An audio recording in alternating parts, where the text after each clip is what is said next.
সুন্দরী মদিনা যাইতে এই মন দিওয়ানা মেরে কত সুন্দর মদিনা যাইতে এই মন দিওয়ানা আইরে দয়া করো দয়াল আল্লাহ দয়া করো দয়াল আল্লাহ নসিব করো মদিনা লা ইলাহা ইল্লাল্লাহ লা ইলাহা হেরে নামাজে রোজা ছাইরো না মা বাবাকে ভুলো না হেরে নামাজে রোজা ছাইরো না মা বাবাকে ভুলো না হেরে জান্নাতে বাসী হইতে চাইলে জান্নাতে বাসী হইতে চাইলে প্রাণ ভরে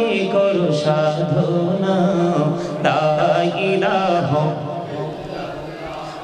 লা ইলাহা ইল্লাল্লাহ লা ইলাহা তুমি কাউরি বানাইলা সফিউল্লাহ তুমি কাউরি বানাইলা নজিউল্লাহ মোর নবীকে বানাইলা তুমি মোর নবীকে বানাইলা তুমি নূর মুহাম্মদ সাল্লাল্লাহু লা ইলাহা ইল্লাল্লাহ লা ইলাহা লা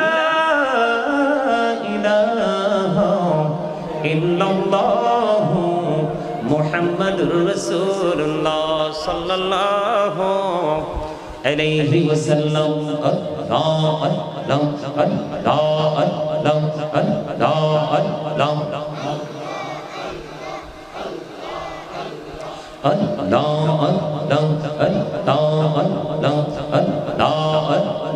আপন করে নাও গো দয়া করিও না পর তোমার প্রেমের আলোয় ভরে তোমার প্রেমের আলোয় ভরে দাও গো মনের ঘর আল্লাহ আল্লাহ আল্লাহ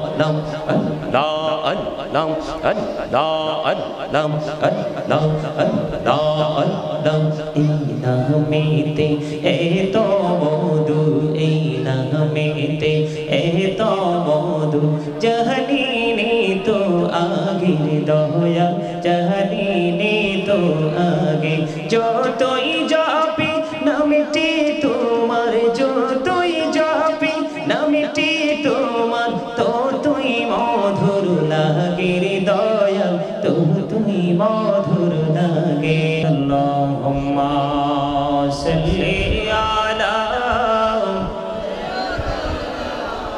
মাওলানা মুহাম্মদ ওয়া আলা আলি সাইয়্যিদিনা মাওলানা মুহাম্মদ উড়ি যারে রাতের হাওয়া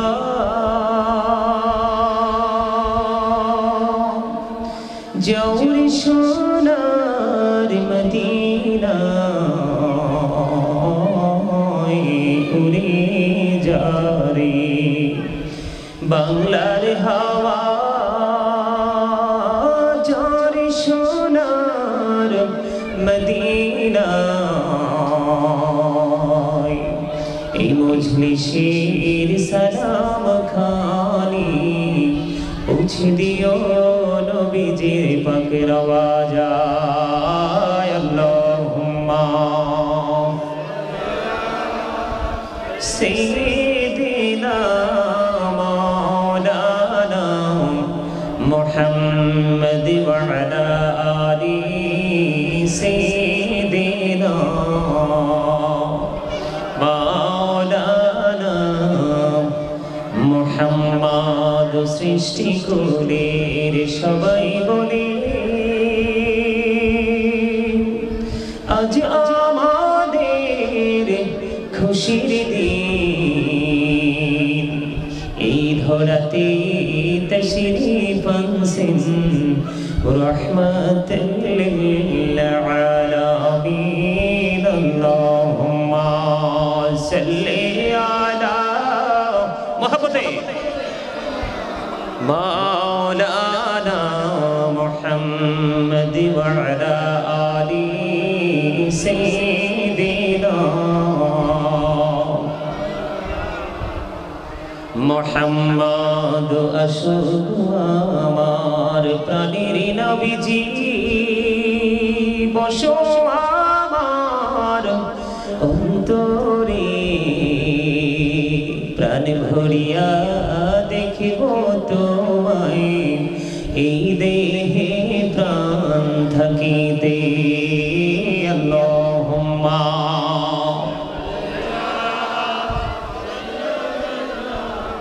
মাওলানা মুহাম্মদ ওয়া আলা আলি সাইয়্যিদিনা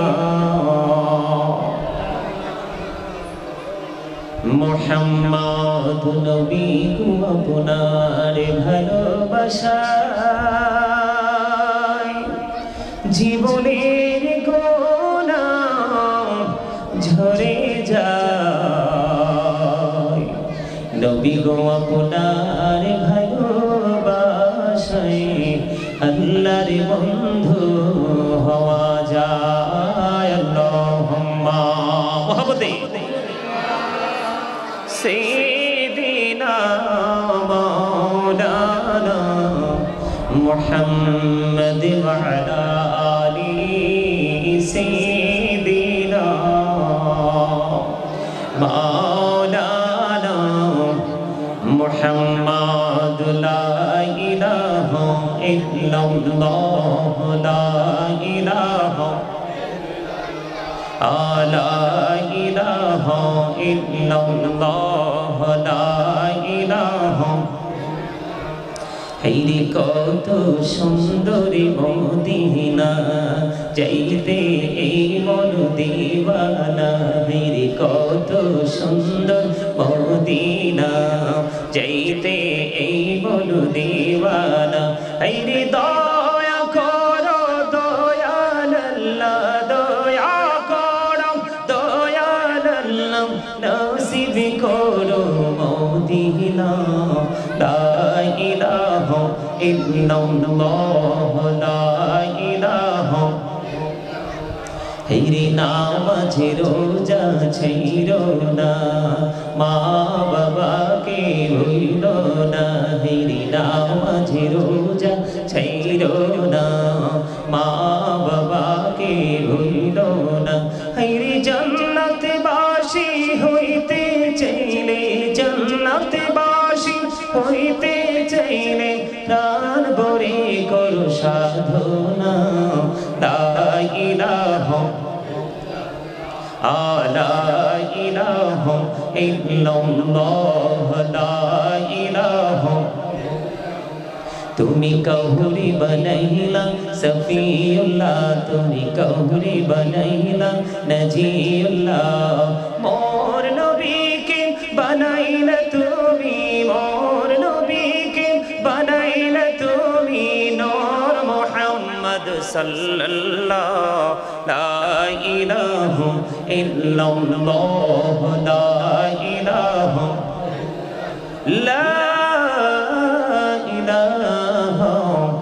ইল্লাল্লাহ মুহাম্মাদুর রাসূলুল্লাহ সাল্লাল্লাহু আলাইহি ওয়াসাল্লাম আল্লাহ আল্লাহ আল্লাহ আল্লাহ আল্লাহ আল্লাহ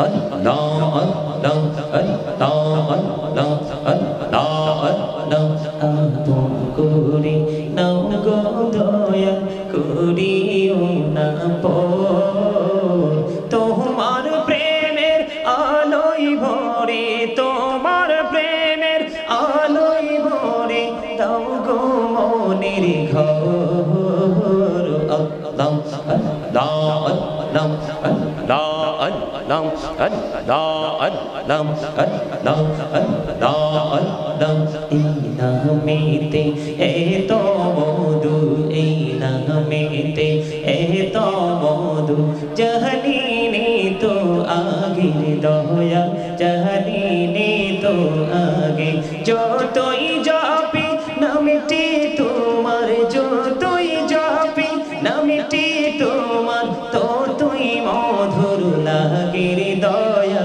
ততই মধুর লাগে আল্লাহ আল্লাহ আল্লাহ আল্লাহ আল্লাহ লা ইলাহা ইল্লাল্লাহ মুহাম্মাদুর রাসূলুল্লাহ সাল্লাল্লাহু আলাইহি ওয়াসাল্লাম। উপস্থিত উলামায়ে কেরাম, দাড়ি পাকা আমার মুরব্বী বাবারা, যুবক ভাইয়েরা, আগত মেহমান বৃন্দ, পর্দার অন্তরালে রয়েছেন আমার মা বোনেরা, বিশেষ করে আজকে যারা মাহফিলের আয়োজন করেছে সকল সদস্যবৃন্দ, সকলের প্রতি আমার সালাম। আসসালামু আলাইকুম ওয়া রাহমাতুল্লাহি ওয়া বারাকাতুহু। সম্মানিত উপস্থিতি, আমি অতিরিক্ত কোনো কথা বলবো না, তবে যেইটুকু কাজ দিয়ে শুরু করতে চেয়েছিলাম সেইটুকু করতে পারলাম না।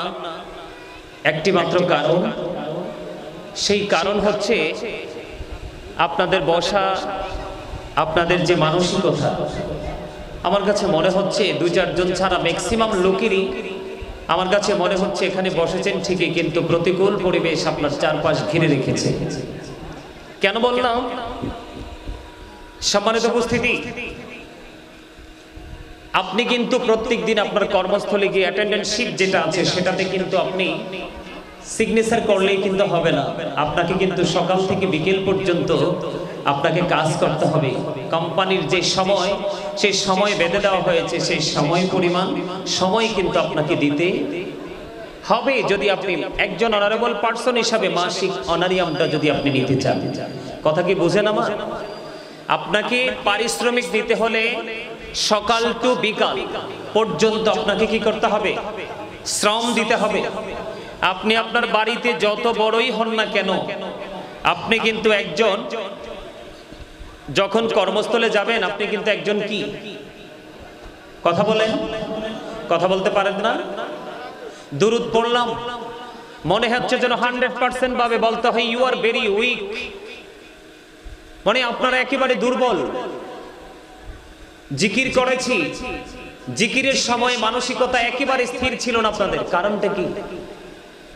আজকের এত সুন্দর বাগান, আমাকে এই বাংলাদেশের একবারে শেষ প্রান্ত কুমিল্লা জেলা আমার বাড়ি, এই যে যারা আমাকে ইনভাইট করেছে, আমারে ভাই না আলমগীর ভাই, আরো কে কে আছে, কত যে বিরক্ত আমাকে করছে, আসতে চাইনি, আজকেও রাগ করছি আসার পরে তাদের সাথে।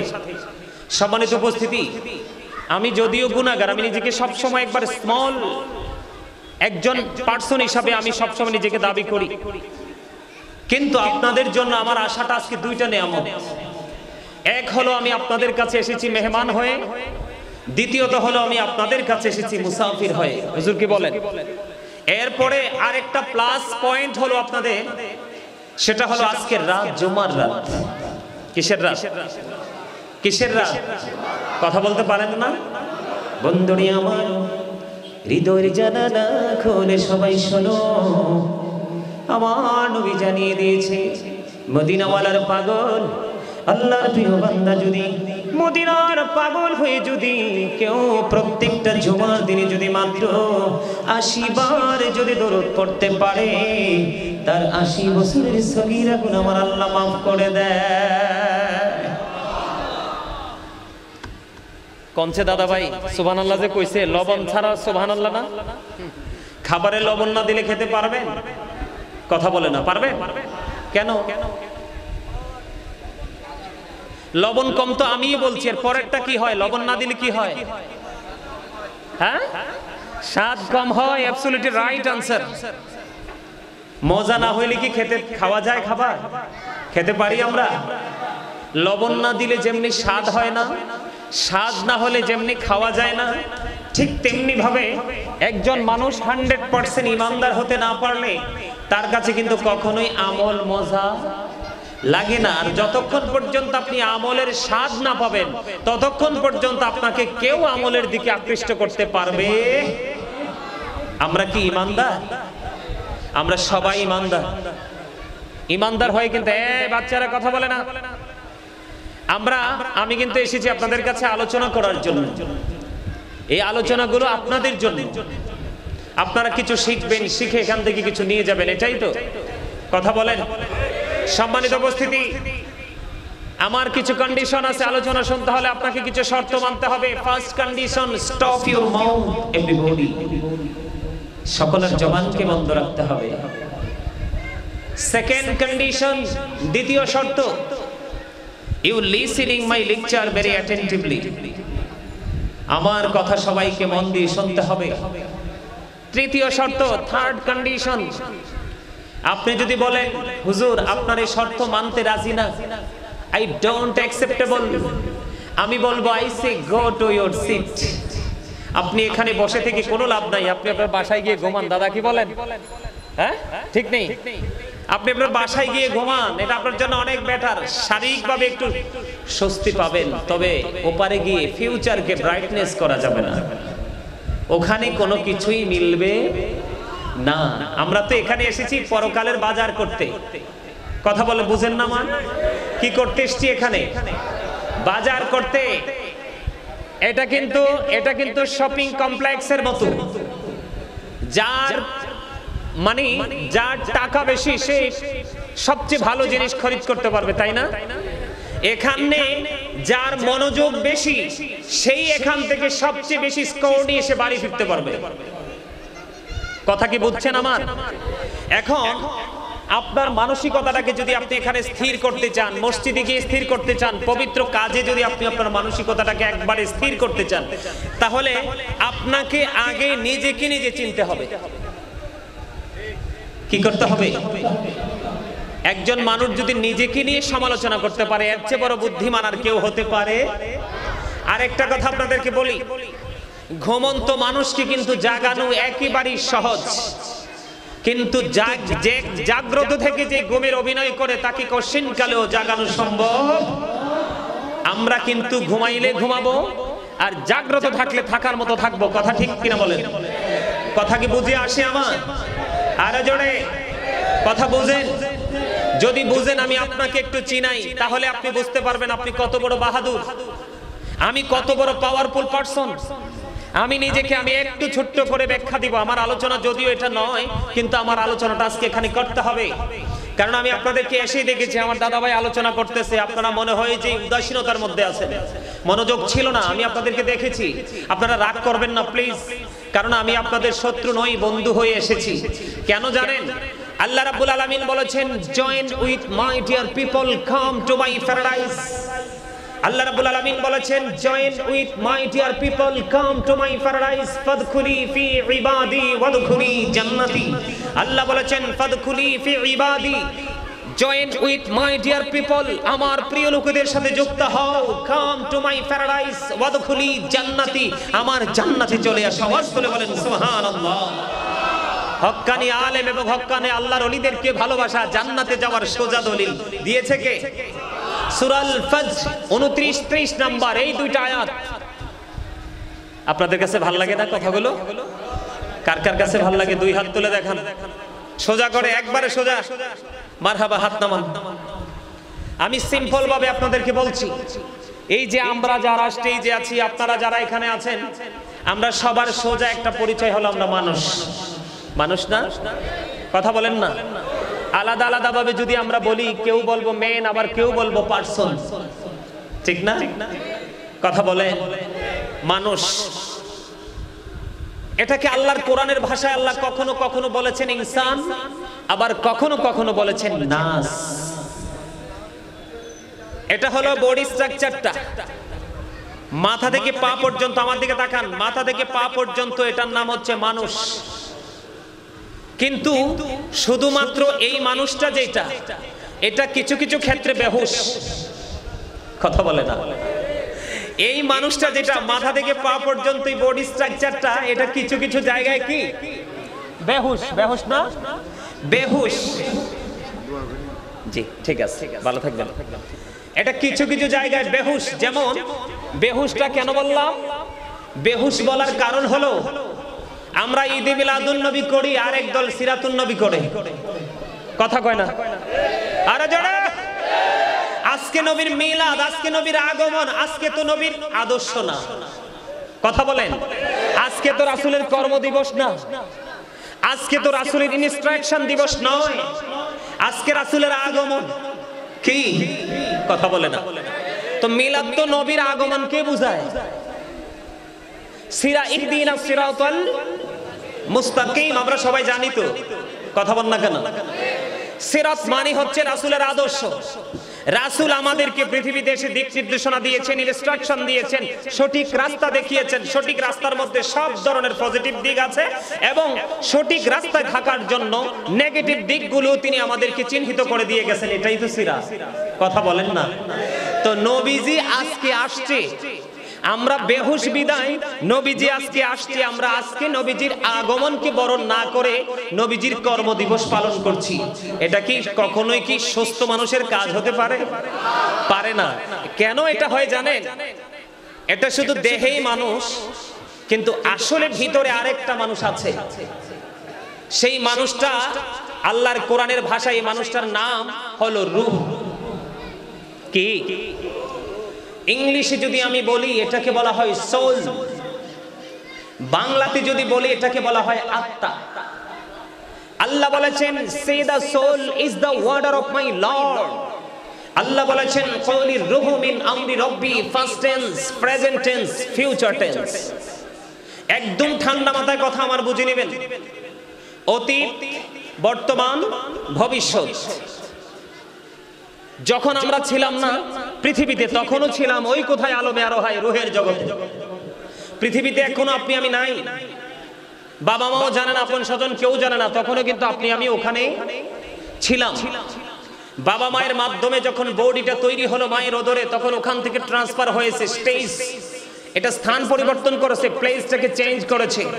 এটা চলে আসলো কোথায়? পৃথিবীতে। দেহ এবং রূহ দুটো মিলে আমি মানুষ হয়ে পৃথিবীতে আসলাম।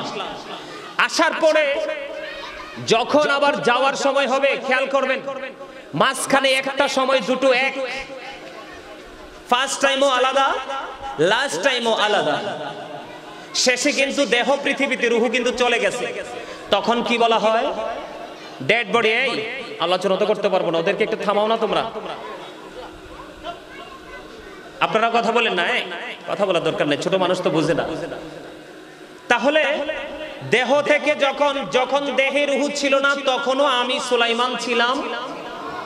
যখন দেহ রূহ দুটো এক আছে তখন আমি সুলাইমান আছি, আব্দুর রহিম আছে, আব্দুল জলিল আছে, আছে না নাই? কিন্তু যখন আবার এই দেহ থেকে রূহটা আলাদা হয়ে যাবে, ডিভাইড হয়ে যাবে, তখন কিন্তু I am a dead, you are dead. আপনি আমি আমরা সবাই মৃত। এখানে আমি আপনাদেরকে একটা জিনিস বুঝাইতে চাইছি, সেই জিনিসটা হলো এইখান থেকে আপনি আমি কি বুঝতে পারলাম? মানুষের আসল সত্তা কি তার দেহ নাকি তার আত্মা? আত্মা। মানুষের আসল সত্তা হলো কি? তার আত্মা। দেহে যতক্ষণ রূহ আছে তখন আপনি আমি আছি, যখন থাকবে না তখন আপনি আমিও থাকবো। তো মানুষের আসল সত্তা যদি আত্মা হয়, তাহলে এখানে কি শুধু দেহ থাকবে নাকি দেহের মাঝে আত্মাটা সহ থাকবে?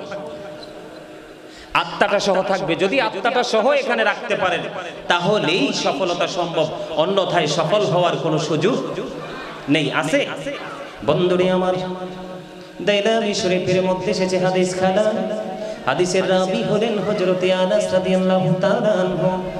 আমার নবী, আপনার নবী, দু জাহানের বাদশা নবী, ইমামুল মুরসালিন, যাকে বলা হয় সিরাজুম মুনীরা, উজ্জ্বল প্রদীপ, নূরুম মুবিন, সুস্পষ্ট আলো, যাকে বলা হয় ইমামুল মুরসালিন, যাকে বলা হয় রাহমাতুল লিল আলামিন। ওই নবীজির আগমন উপলক্ষে আপনারা ঈদ মিলাদুন নবীর মাহফিল করাচ্ছেন বন্ধু। কেউ যদি ওই নবীকে ভালোবাসিয়া প্রতিদিন যদি মাত্র 1000 বার দুরূদ পড়তে পারে, আমার নবীজি জানিয়ে দিয়ে গেছে সে জান্নাত না দেখা পর্যন্ত তার মরণ হবে না।